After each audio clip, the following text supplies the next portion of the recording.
پر آ ہی چکا ہے کہ جہاں وہ تقلید کے علاوہ کوئی اور راستہ نہیں ڈھونڈ پا رہا۔ تم نے دیکھا نہیں کہ تقلید کا یہ وائرس کیسے تمہاری زندگی کو مریض کر رہا ہے؟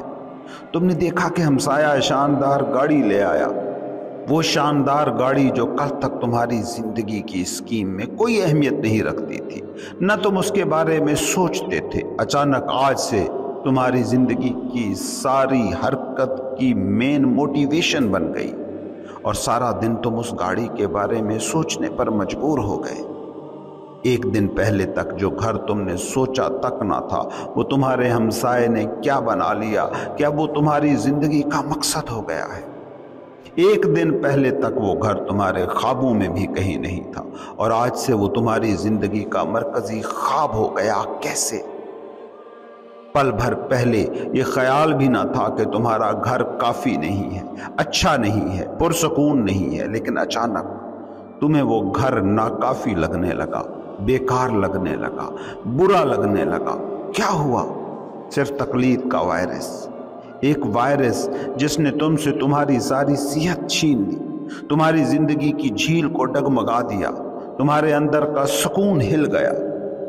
تم بنا یہ سوچے کسی کو دیکھ کر بس دوڑ پڑے، یہ بھی خیال نہ آیا کہ زندگی یہی خیال ہی کہیں نہ لے جائے، یہ ڈر بھی کہیں پیدا نہ ہوا کہ زندگی کے کتنے قیمتی سال اس تقلید کی نظر ہو جائیں گے، اور کتنے سال کیا پوری زندگی لے جاتے ہیں۔ غور سے دیکھو شہر میں نوکری کر رہے لوگوں کی زندگی کو، موت کے بستر پر پڑے بس فخر سے ایک ہی دعویٰ کرنے کے وہ قابل رہ جاتے ہیں کہ میں نے اپنا گھر بنا لیا۔ کیا یہ گھر جو کل تک تمہاری زندگی کے منصوبوں میں شامل تک نہیں تھا اتنا ضروری ہے کہ باقی کی ساری زندگی تم اس پر قربان کر دو؟ پوچھو ذرا سکون سے بیٹھ کر خود اپنے آپ سے کہ کیا تم واقعی اسی لیے دنیا میں آئے تھے کہ ایک بے ہوش ہمسایہ ایک دن اپنا گھر بنائے گا اور تمہاری زندگی کے سارے راستے اس سے بدل جائیں گے؟ یقین کرو، اگر کبھی اس خواب کے پیچھے بھاگنے سے قبل تم تھوڑی دیر رک کر تجزیہ کر سکو، مراقبہ میڈیٹیشن کر سکو، جائزہ لے سکو، درست سوچ بچار کر سکو، تو کبھی اس رستے پر چلنے کی غلطی تم سے نہیں ہو سکے گی۔ مگر تقلید کا وائرس ہے ہی ایسا، وہ سب سے پہلے تمہارے ہوش پر حملہ کرتا ہے، تم سے درست تھاٹس چھین لیتا ہے، پہلے وہ تم کو پورا بے ہوش کرتا ہے اور پھر اپنا کام کرتا ہے۔ اگر اس دوڑ میں اندھا دھند دوڑنے سے قبل تھوڑی دیر تم خود کے ساتھ بیٹھ سکو تو یہ صرف تمہیں دیوانگی لگے گا، یہ گھر تمہیں ایک پاگل کا جنون نظر آئے گا۔ کیا یہ دیوانگی نہیں، کیا یہ جنون نہیں کہ ہمسائے کے پاس یہ مکان ہے ویسا میرا کیوں نہیں ہے، دوست کے پاس فلاں گاڑی ہے میرے پاس ویسی گاڑی کیوں نہیں ہے؟ اور لکھ کے رکھ لو کہ جو تقلید کے اس وائرس کی پکڑ میں آ گیا، جو ہمسایوں کے گھر جیسا گھر، دوستوں کی گاڑی جیسی گاڑی لینے کی دوڑ میں پڑ گیا، اس کی زندگی مشکلات سے، دکھ سے، انزائٹی سے کبھی خالی نہیں ہوگی۔ اس جسم اور دماغ کے ساتھ زندگی کو تجربہ کرنے کا جو مخصوص، جو محدود وقت تمہیں ملا ہوا ہے وہ ضائع ہو جائے گا۔ وائس کون ہے؟ دانش مند کون ہے؟ صاحب فراست کون ہے؟ وہ جو اپنا اندرونی دفاعی نظام اتنا مضبوط کر لے کہ تقلید کا وائرس اس کے سسٹم کو پاگل پن کا شکار نہ کر سکے، اسے بے ہوش نہ کر سکے، اسے ہیک نہ کر سکے، جو اپنی ضرورت کو سمجھے، جو باطنی طلب کو جانے، جو اپنی فطرت کو سمجھے، جو اپنی خوشی اور سکھ سے نظریں ہٹانے پر تیار نہ ہو، جو اندر کی آرزو، باطن کی خواہش پر فوکس رکھ پائے، جو یہ سوال اٹھا پائے کہ اس پل میں کتنا اور کیسے خوش رہا جا سکتا ہے۔ ایک صوفی تھا جو سارا دن ہنستا رہتا تھا، لوگوں نے کبھی اسے اداس، لمبوترے چہرے، لانگ فیس کے ساتھ نہیں دیکھا تھا۔ کسی نے پوچھا کہ ایسی دنیا میں تم کیسے سارا دن خوش رہ سکتے ہو؟ اس نے جواب دیا کہ صبح روز اٹھنے کے بعد میں خود سے ایک سوال کرتا ہوں، اے بندے، یہ آج کا دن تجھے ملا ہے، اسے کیسے جینا پسند کرو گے؟ خوش ہنستے چہرے کے ساتھ یا دکھی اور لمبوترے چہرے کے ساتھ؟ اور جب سے میں نے یہ سوال خود سے کرنا شروع کیا ہے تب سے لے کر آج تک ایک بھی دن ایسا نہیں آیا کہ مجھے جواب ملا ہو کہ دکھی چہرے کے ساتھ آج کا دن جیو۔ یہ وہ شخص ہے جو اپنی ضرورت کو جانتا ہے، یہ ہے وہ شخص جو بے ہوش نہیں ہے، یہ ہے وہ شخص جس کا اندرونی میکینزم تقلید کے وائرس سے امیون ہے۔ اور پوچھو نہ کبھی اپنے آپ سے کہ جس کی گاڑی، جس کا مکان دیکھ کر تم نے اپنی زندگی کا رستہ بدل لیا ہے اس امید میں کہ خوشی ملے گی، کیا وہ خوش ہے؟ کیا بڑا گھر، شاندار گاڑی خوشی کی یقینی گارنٹی دیتے ہیں؟ ان سے مت پوچھو، خود سے ہی پوچھ کے دیکھ لو۔ کیا پتا تم سے چھوٹا گھر اور تم سے معمولی گاڑی رکھنے والے کتنے لوگ تمہیں اسی نظر سے دیکھ رہے ہو جس نظر سے تم اپنے ہمسائے، اپنے دوست کو دیکھ رہے ہو۔ اور میں کہتا ہوں وہ خوش بھی ہوں تو بھی لازمی نہیں کہ تم بھی اسی چیز سے ہی خوشی پاؤ، کیونکہ تم اپنے ہی طریقے سے تخلیق کیے گئے ہو۔ تم الگ ہی دنیا ہو، تم ہستی کی الگ ہی ایک تصویر ہو۔ تمہاری خوشی، تمہارا سکون اگر اس گھر، اس گاڑی سے جڑا ہوتا تو یہ خواب ٹھیک اس وقت پیدا نہ ہوتا جب تمہارے دوست یا ہمسائے کے پاس وہ گھر یا گاڑی آئی، یہ بہت پہلے ہو چکا ہوتا۔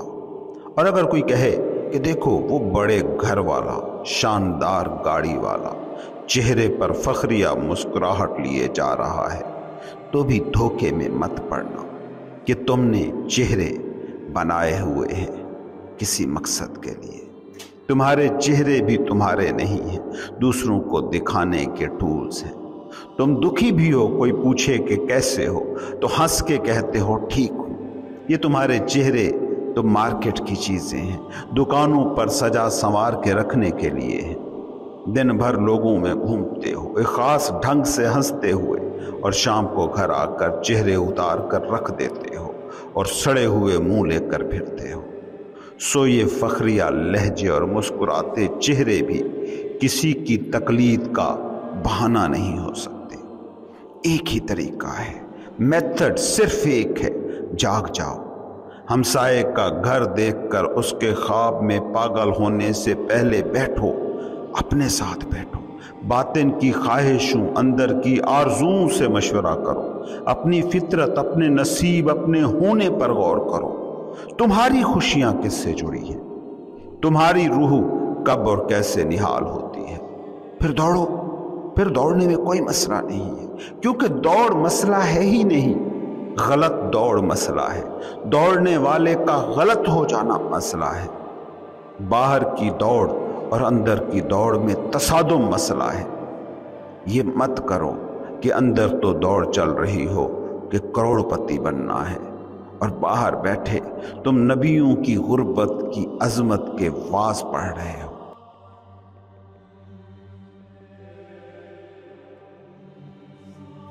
تمہاری حقیقت کیا ہے؟ تم کون ہو؟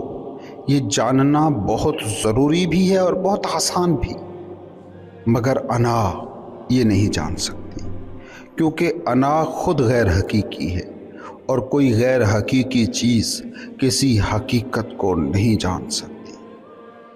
جسم جو حقیقت ہے وہ تو سائے کو جان سکتا ہے جو غیر حقیقی ہے، مگر سایہ جو غیر حقیقی ہے وہ جسم کو نہیں جان سکتا۔ انا کیوں غیر حقیقی ہے؟ کیونکہ یہ خود کچھ نہیں ہے، یہ بس خود میں چیزوں کا اضافہ کرتی ہے، خود سے چیزوں کو منہا کرنے والا ایک خودکار میکینزم ہے۔ کبھی تم نے سوچا کہ جسے تم کہتے ہو، جسے شخصیت کہتے ہو، جسے میں کا نام دیتے ہو، وہ کیا ہے؟ اس کو یوں سمجھو، دنیا میں ایک ہی دن میں 2 بچے پیدا ہوئے، ایک پاکستان کے کسی دور افتادہ گاؤں میں اور ایک امریکہ کے کسی ترقی یافتہ شہر کے شاندار اپارٹمنٹ میں۔ اب آپ ان دونوں بچوں سے پوچھیں تم کون ہو، کیا ہو؟ ان کا کوئی نام نہیں ہے، کوئی قومیت نہیں ہے، کوئی مذہب نہیں ہے، کوئی زبان نہیں ہے۔ آپ کے اس سوال کو سن کر وہ آپ کو پاگل سمجھیں گے کہ یہ کیا سوال ہے۔ لیکن کیا ان دونوں کا ہونا، ان دونوں کی آئی ایمنس، ان دونوں کی بینگ، ان دونوں کی ہستی پر کسی کو بھی کوئی شک ہو سکتا ہے؟ کیسے ہو سکتا ہے؟ وہ بطور زندگی تمہارے سامنے بیٹھے ہیں۔ اب 20 سال بعد ان دونوں کے سامنے یہی سوال رکھیں تو وہ اس سوال کا جواب 1 منٹ میں دے دیں گے۔ ایک کہے گا میں پاکستانی ہوں، مسلمان ہوں، مرد ہوں یا عورت ہوں، میں پنجابی یا پختون یا سندھی ہوں، میری فلاں نسل ہے، فلاں باپ ہے، فلاں فیملی ہے، فلاں شہر یا گاؤں ہے، فلاں صوبہ ہے۔ دوسرا کہے گا میں امریکی ہوں، میرا نام یہ ہے، ریاست یہ ہے، شہر یہ ہے، میری زبان انگریزی ہے، فیملی یہ ہے۔ اب آپ کا یہ سوال کہ تم کون ہو، یہ انہیں پاگل پن نہیں لگے گا، کیونکہ اب وہ اسی پاگل پن کا خود بھی حصہ بن چکے ہیں۔ لیکن کیا اس عمر میں ان کی زندگی کا وہی تجربہ جو پیدائش کے وقت شروع ہوا تھا، ان کی وہ آئی ایمنس، وہ بینگ، وہ ہستی کہیں کھو گئی ہے؟ جی نہیں، مگر انا کی شکل میں جمع شدہ ساری معلومات اب اس زندگی کے تجربے کے اوپر دھند بن کر طاری ہو چکے ہیں۔ آپ کیا ہو؟ اس سوال کا جواب ڈھونڈنے کا سادہ ترین طریقہ بس ایک ہے، یہ تفتیش کریں کہ آپ کیا نہیں ہو۔ اور جب یہ تفتیش کر رہے ہو کہ آپ کیا نہیں ہو تو خود کو بہت احتیاط سے دیکھتے رہیں۔ کیا تمہارے آئیڈیاز تم ہو؟ کسی خاص جگہ پیدا ہونا تم ہو؟ کسی خاص وقت میں پیدا ہونا تم ہو؟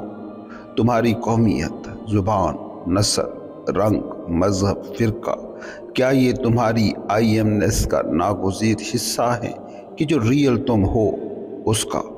جب تم ہر اس چیز کو خود سے الگ کرتے جاؤ گے کہ جو بیسک آئی ایمنس کا حصہ نہیں ہے، تو پھر جو بچ رہے گا وہ تم ہوگے۔ بینگ دیٹ یا بینگ دس کو علیحدہ کرتے جائیں تو آخری اسٹیشن بچ جاتا ہے، وہ ہے جسٹ بینگ۔ نفسیات میں اس بات پر بڑا زور دیا جاتا ہے کہ خود کو کبھی منفی ہدایات، نیگیٹو سجیشنز نہ دیں، مگر تصوف میں اور حقیقی مذہب میں یہ نیگیٹوز بڑے اہم ہوتے ہیں۔ اسلام کا کلمہ لا سے شروع ہوتا ہے، بدھزم کا نروان نہ ہونے سے شروع ہوتا ہے۔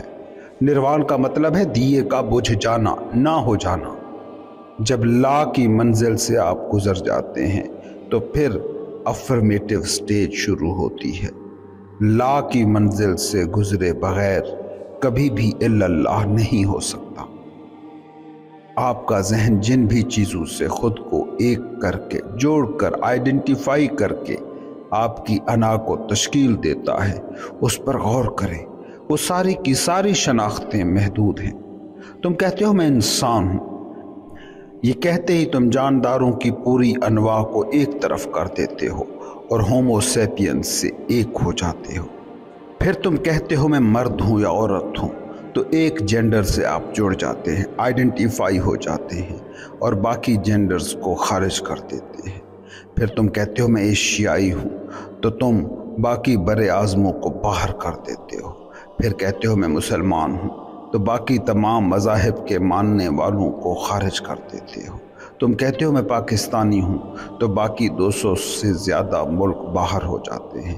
تم کہتے ہو میں پنجابی ہوں، تو تمہارا دائرہ کار اب اور محدود ہو جاتا ہے۔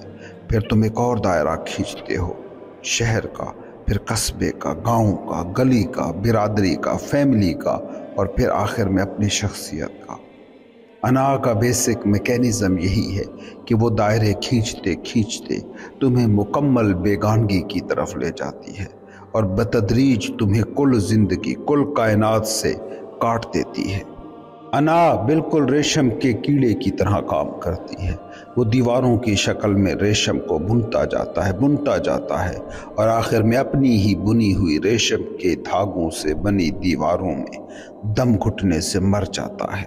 انا محدودیتوں کی دنیا ہے اور ان محدودیتوں کو شعور کی سطح پر منفی کرتے جانے کے عمل کا نام ہے تصوف۔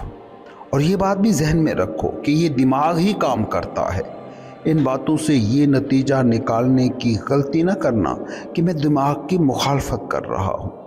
یہ تمام شناختیں جن کے مجموعے کا نام تمہاری شخصیت ہے، تمہاری انا ہے، یہ دماغ ہی نے تراشی ہے فوکس کی طاقت کے ذریعے۔ فوکس جس چیز پر آپ نے لگایا وہی آپ ہوتی گئی۔ جب ان شناختوں سے باہر نکلنا ہو تو اس وقت بھی یہی ٹول استعمال ہوگا، دماغ کا فوکس، کنسنٹریٹڈ ایفرٹ کہ میں یہ نہیں ہوں، میں یہ نہیں ہوں۔ دماغ آپ کی آئی ایم نیس کا ویری مچ پارٹ ہے۔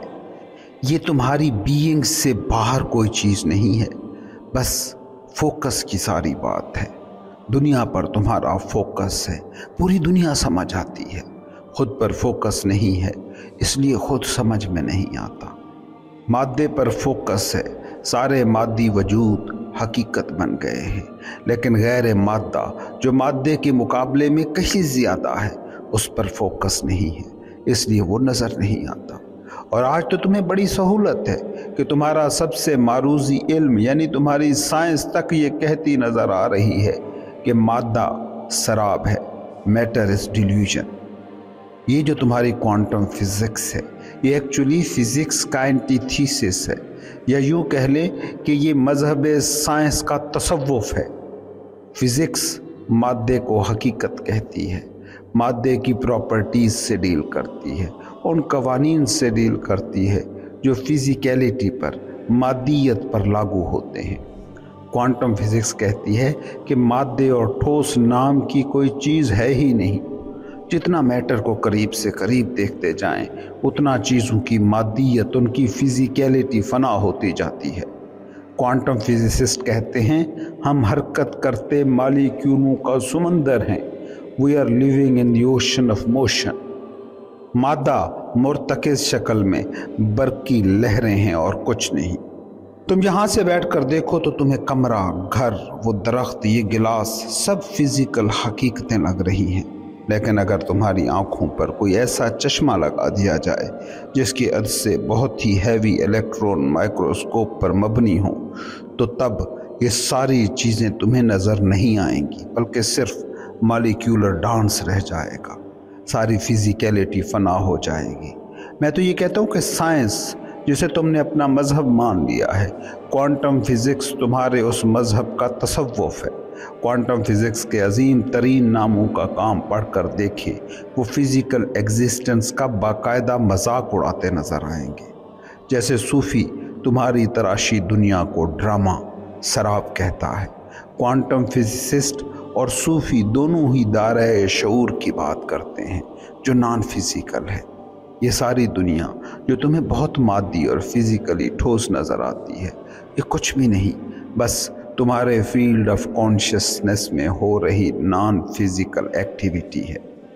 اب اگر اس نقطۂ نظر سے تم ایمانداری سے اپنی تحلیل کر سکو اور جس طرح دماغ کو باہری اشیاء پر فوکس کی مدد سے تم نے یہ ساری چیزیں اپنی انا میں محدود کی ہیں، ان کو منفی کرتے جاؤ تو وہ پوائنٹ آ جاتا ہے جہاں تم شعور کی سطح پر لمٹ لیس، غیر محدود ہونے کا مشاہدہ کرتے ہو۔